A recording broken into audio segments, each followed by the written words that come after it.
That's what piqued my interest on coffee enema. I had always heard about it, but honestly felt a little bit overwhelmed and intimidated. You made it so easy for me to incorporate into my life. But let's kind of just walk through, like, in general, what the process entails so people can kind of get a visual for what this experience is. So making the enema on the stovetop, or some people use French press, and there's so many different ways, but just what I was taught was to use a ratio of 3 tablespoons of coffee to 3 cups of water.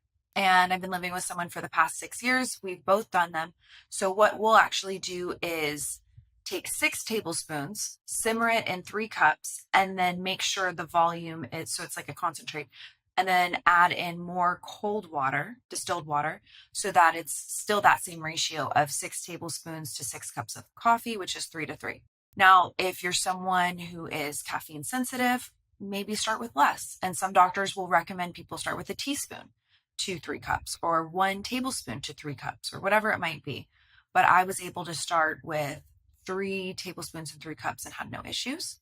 So making it is the first part. And a lot of the concerns that I see online would be that people would burn their rectum. Okay, we could say this about drinking coffee as well.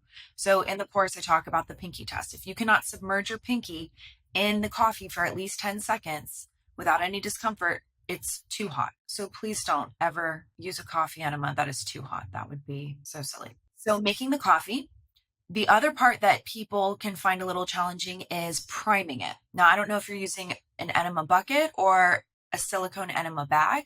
Which of those do you I use? used the bucket that you recommended. Okay, so I prefer the bucket. I think it's easier to keep clean. It's stainless steel, it'll last years. The silicone is what I use for travel, but a lot of people say that they struggle to get the last little bit out of the bucket. So then you can use your foot if you're a little more advanced, tilt it to get the rest out. And the silicone enema bag is really easy if you struggle with that. It empties from the bottom. And then I also show how to prime the tubing so that you don't have air in it.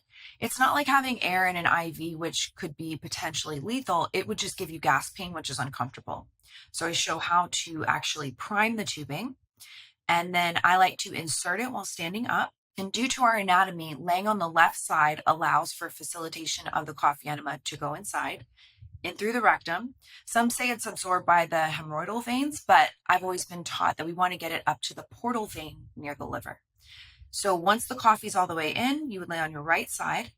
And once again, more is not better. I've been told never to hold longer than 20 minutes. I know some people do that based on the recommendations of their doctor, but I was told 12 to 15 minutes max. And the reason for that is because if you leave it in too long, it would then recirculate toxins through the body. And then the last part is evacuating. So maybe the last minute or so, people will lay on their left side so that it can go back down towards the rectum. And then you sit on the toilet and more than liquid comes out for sure. Perfect. Thank you. And that whole process is actually really easy, especially once you walk me through it. We've made it part of our regular routine. Jason does them as well. Boiling the coffee doesn't take long. I'll usually go out and just do a quick walk while I'm waiting for it to cool down. Pinky test. The whole setup takes me about 4 minutes. We've got like this amazing towel rack in our bathroom that sits just above the tile ledge so we can tilt the bucket. So it empties perfectly. It's like it was made for a coffee enema bucket. And you're done in like you said, try to retain for 12 minutes. So the whole process is like 15 minutes, easy peasy.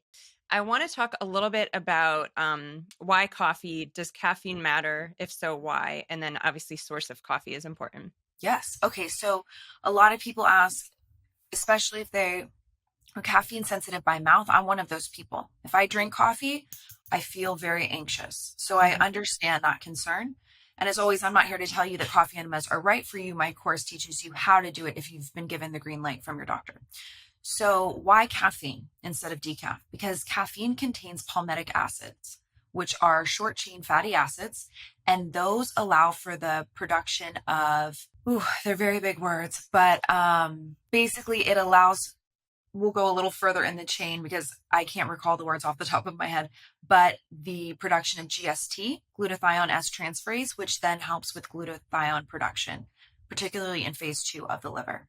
So if it's decaf, you're not going to have the palmitic acids that you need to be able to eventually get to the GST and the glutathione production. Got it. Okay. So it has to be caffeinated. The first time I did it, and again, thank you so much for your support. I did the regular ratio. If I have coffee at all, it's like a 4 sigmatic mushroom, very low caffeine. lots of adaptogens in there. And it was like super caffeine. I had to go out and run. Like I went for probably a 3-mile run, which was fun. But you had me cut down. I think I did 2 tablespoons to 3 cups water, and that's what I do now, and it's totally fine. Yep, everyone's different, so listen to your body.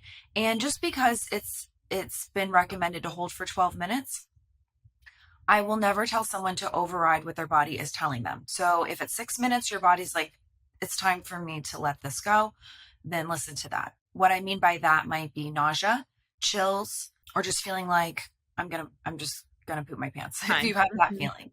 So I learned this after I made the course, but some people will take binders about 30 minutes before. And that makes sense because what's happening when you do the coffee enema? So it goes in through the rectum. We get it through the portal vein. And what happens is that the caffeine and the palmitic acids dilate the bile duct. So that will release bile from the liver into the intestines. And if you have a binder there, that makes it a lot more easy for people to hold. So I've never struggled with that. I would just release it early if I needed to. And it's different. I notice when I'm parasite cleansing in certain times of the month, usually full moon, it is harder to hold sometimes, but I don't judge myself for it. And it's not a competition for how long you can hold it. Just listen to your body. Perfect. So that's totally normal. I was going to ask you what comes to mind if people are having difficulty retaining, especially if Mhm. it fluctuates. So totally normal. You think just different parts of the detox pathways and process happening in our bodies? Also, if it's cold, I think it's harder to hold Mm. because think about it. If it's cold, it's going to almost constrict that area. So never hot, but I prefer something on the warmer side, but never hot. The other thing is if you haven't had a bowel movement that morning, have a bowel movement first because that can just feel like a lot of pressure down there. Mm-hmm. And I think that's it as far as temperature and making sure that your bowels have been eliminated prior. If you like that, you'll enjoy the full version, and you can get that simply by clicking here. Be sure to also subscribe so you don't miss any future content.